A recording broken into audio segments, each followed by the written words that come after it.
Hello दोस्तों, कैसे हैं आप सब लोग। उम्मीद करता हूं काफ़ी अच्छे होंगे। तो दोस्तों, शेयर मार्केट के नियमों में कुछ ना कुछ बदलाव होते रहते हैं। जैसे सुविधा होती है उस अनुसार बदलाव करते रहते हैं। जैसे अभी आईपीओ के कुछ नियमों में भी काफ़ी बदलाव किए गए हैं। जो बड़े फॉरेन इन्वेस्टर्स हैं उनके लिए भी कुछ सुविधाजनक किया गया है इसके अंदर। और अभी क्या है कि 30 ऐसे प्रस्ताव रखे गए थे सेबी के पास कि भाई उन नियमों में चेंजेस करना है वगैरह।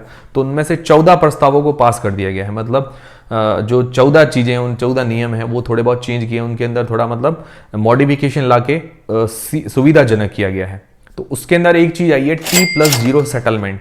T+0 सेटलमेंट मतलब क्या होता है तो वो मैं आपको बता देता हूँ। तो उस वीडियो के अंदर हम क्या करेंगे कि इस चीज़ के बारे में बात करेंगे। तो अब क्या है कि T+0 सेटलमेंट लागू होने वाला है, मतलब ऐसा विचार है। तो अब ये होता क्या है, तो देखिए, जब भी आप कोई शेयर खरीदते हैं डिलीवरी के अंदर, T+0 में क्या होगा, जब भी कोई आप शेयर खरीदेंगे, शेयर खरीदा डिलीवरी के अंदर, हाथों हाथ आपके डीमेट अकाउंट के अंदर आ गया T+0। ठीक है। और आप शेयर बेचते हैं तो शेयर बेचा आपने और बेचते ही आपके अकाउंट में 100% पूरा अमाउंट आ जाएगा हाथों हाथ। ये होता है T+0। मतलब सेटलमेंट जो है उसके अंदर कोई भी दिन नहीं लगेगा, उसी दिन आपके खाते में पैसा आ जाएगा। मतलब सेम डे अपने को पैसा मिल जाएगा सारा। ठीक है। और अगर शेयर खरीदते हैं तो वो भी सेम डे हमारे डीमेट अकाउंट के अंदर डिलीवरी भी उसकी हो जाएगी। ठीक है। अब पहले क्या होता था, T+1 डेज चलता था। T+1 डे मतलब ट्रेडिंग वाला डे +1। टी मतलब होता है ट्रेडिंग, जिस दिन हम ट्रेडिंग करते हैं, जिस दिन बाय सेल करते हैं, वो टी वाला डे। +1 मतलब अगले दिन। ठीक है। तो पहला अभी जो नियम चल रहा है T+1 डेज, उसके अंदर क्या होता है कि डिलीवरी के अंदर कोई शेयर लेते हैं, आज लिया मंडे को, तो ट्यूसडे को हमारे डीमेट अकाउंट के अंदर आएगा। मतलब एग्जांपल के लिए बता रहा हूं, तो मंडे को लिया, जैसे ट्यूसडे को हमारे डीमेट अकाउंट के अंदर आ जाएगा। तो ऐसा होता है, अगले दिन आएगा। डिलीवरी क्या है कि हमको अगले दिन मिलती है, तो ये चीज़ होती है। और अगर हम कोई भी शेयर सेल करते हैं तो क्या है कि 80% अमाउंट ही आता है। 80% अमाउंट हमारे डीमेट अकाउंट के अंदर शो करेगा, बाकी रेस्ट ऑफ 20% अगले दिन हमारे डीमेट अकाउंट के अंदर आता है। तो मतलब 100% अमाउंट एक साथ अब नहीं दिखाता। अभी बाद में क्या होगा, T+0 के अंदर क्या होगा कि सेम डे ही हमारे अकाउंट के अंदर पैसे आ जाएंगे। हमने कोई भी शेयर सेल किया, सेम डे ही 100% अमाउंट हमारे डीमेट अकाउंट के अंदर आ जाएगा। ठीक है। और सेम वैसा क्या है कि भाई अगर हम बाय करेंगे शेयर को, तो वो हमारे डिलीवरी के अंदर क्या है कि डीमेट अकाउंट के अंदर सेम डे आ जाएगा T+0। अब कोई भी सेटलमेंट का कोई भी डे नहीं है, T+0। अब ये रूल लागू होने वाला ऐसा प्रस्ताव है। अभी क्या है कि ट्रायल वर्जन चलाएंगे। ट्रायल मतलब ट्रायल करेंगे, भाई देखना तो पड़ेगा ना कि भी ये सक्सेस हो पाता है नहीं हो पाता है। तो अभी क्या करेंगे, 28 मार्च को बीटा वर्जन लाएंगे। बीटा मतलब ये ट्रायल वर्जन लेके आ रहे हैं 28 मार्च को।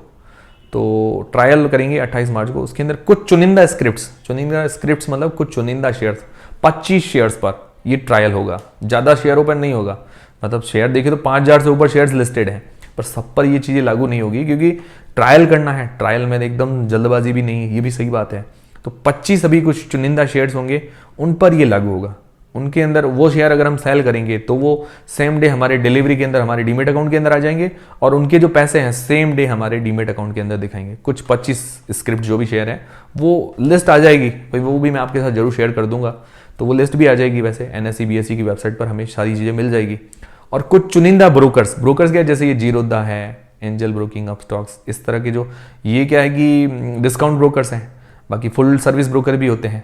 तभी ज़्यादातर जो डीमेट अकाउंट किनके पास, अभी जीरोधा है, एंजल, अपस्टॉक्स, इनके पास सबसे ज़्यादा डीमेट अकाउंट्स हैं। तो हो सकता है ये भी शामिल हो जाए इनके अंदर। तो चुनिंदा ब्रोकर्स और 25 स्क्रिप्ट्स पर ये अभी T+0 सेटलमेंट वाला चीज़ें लागू होगी। अभी सब पर नहीं होगा, ये ट्रायल वर्जन चल रहा है। फिर उसके बाद क्या है कि 3 मंथ मतलब क्वार्टरली इसको देखेंगे। 3 मंथ इनका ट्रायल चलेगा, फिर उसका रिव्यू किया जाएगा।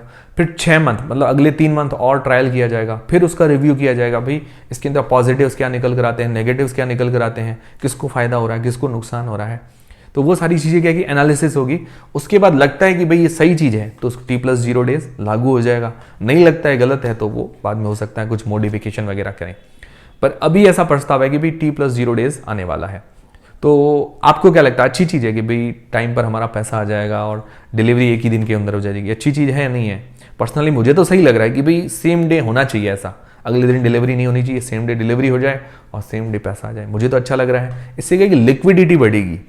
मतलब मार्केट में जो पैसा है, 20% लोगों का पैसा अटका रहता है, तो वो जो 20% करके सबका अगर आप कैलकुलेट करते हैं, लोग बाय सेल करते हैं, तो 20% करके क्या है कि लोगों को अगर मान लो कुछ लेना होता है, कुछ पैसे, मान लो 1 लाख रुपए की चीज़ लेनी है तो वो 80,000 रुपये की ले पाते हैं, 20,000 रुपये के अगले दिन आते हैं, तो वो 20,000 रुपये करके देखेंगे तो भाई थोड़ा बहुत 10-20% लिक्विडिटी बढ़ जाएगी, ट्रेडिंग वॉल्यूम वगैरह बढ़ सकता है, ऐसा पॉसिबिलिटी है। और उसके बाद क्या है कि शेयर लेना सेल करना वो थोड़ा आसान रहेगा और पैसे भी आ जाएंगे, तो लोगों को ज़रूरत होगी तो वो पैसे का यूज़ भी ले पाएंगे। ये अच्छी चीज़ें भी है कुछ। और नेगेटिव्स क्या आते हैं वो नेगेटिव्स बाद में पता चलेंगे। और बात करें ये T+0 सेटलमेंट या T+1 सेटलमेंट की हिस्ट्री की बात करें तो 2021 को T+1 लागू हुआ था, 2021 से पहले T+2 था, मतलब 2021 से पहले, 2021 से लेकर अभी 2024 तक, ये अभी जो 28 मार्च 2024 तक T+1 था। उसके अंदर क्या है कि अगले दिन हमारे डिलीवरी में शेयर आता था और अगले दिन पैसे आते थे पूरे। उससे पहले T+2 में 2 दिन के बाद आते थे, वो 2021 तक T+2 था। और T+2 काफ़ी लंबा चला, 2003 से लेकर 2021 तक T+2 चला। और फिर 2002 से 2003 T+3 था। और उससे पहले देखें 2002 से पहले T+5 था।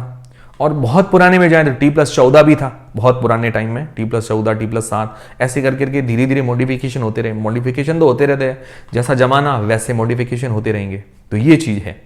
आपको ये T+0 वाला कैसा लगा सेटलमेंट, मुझे कमेंट करके जरूर बताइएगा। अभी ट्रायल होगा, बाद में क्या है कि उसको धीरे धीरे करके इंप्लीमेंट कर सकते हैं। और आपको भी कोई एक्स्ट्रा जानकारी हो तो मुझे कमेंट करके बता सकते हैं।